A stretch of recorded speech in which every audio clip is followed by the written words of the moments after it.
Doctor Sharad Kumar Mohanty Shrimandir सेवायत महाप्रभुंकर 12 मासरे 13 यात्रा भितर नीलाद्री विजे बा रथ यात्रा गुंडीचा यात्रा अन्यतम। जेतेबेले रत्न सिंहासन को कालिया साहंत विजय करिथांती सेतेबेले अभिमानिनी महिमामयी माँ महालक्ष्मी अभिमान करिथांती एवं महाप्रभु को बाट ओगळिथांती।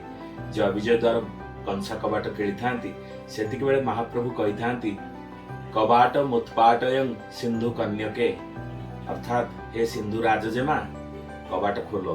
सेतिक बेले माँ महालक्ष्मी मानभंजन करने पाई भीतरछ महापात्र द्वारा अपूर्व सात्विक भाव में प्रस्तुत होइथिबा से रसगोला जगत ठाकुर भेटी देई थांती महालक्ष्मी की एवं से रसगोला रे इते रससिक्त बा माधुर्य रही थाए जे माँ महालक्ष्मी तत्क्षणात समस्त प्रकार मनमालिन्य दाम्पत्य कलह को भूलिकी महाप्रभु को हाथ धरी तांको पाछुटी नहीं थांती भीतर को एवं पान खंडिए खाइबा को देई थांती। एही होची अपूर्व कोटी ओडियांकर जो कथा माँ महालक्ष्मी एवं जगन्नाथ महाप्रभु भितर।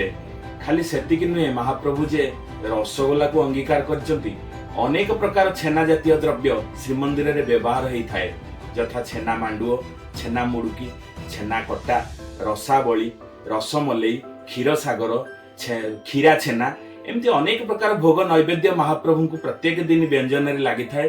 कहीं भोजन रसिक कालिया ठाकुर समस्त भोजन एठी अन्नक्षेत्र श्रीक्षेत्र रे जति भोजन रसायन पाइका महाप्रभु दक्षिण हस्तरु सुदर्शन चक्र को निज बाम दिगरे स्तंभाकृति करके रखिचंती। से कालिया ठाकुर को अभिमान भांगिबा पई मांकर रसगोला ठारू आउ बळी कोन पृथ्वी रे अछि जोटा कि ओडिसार कारीगर माने प्राचीन कारीगर माने सेमाने तांकर कोटी ओडियार मौड़मणि की रसगोला दे आप्यायित करथांती। जय जगन्नाथ।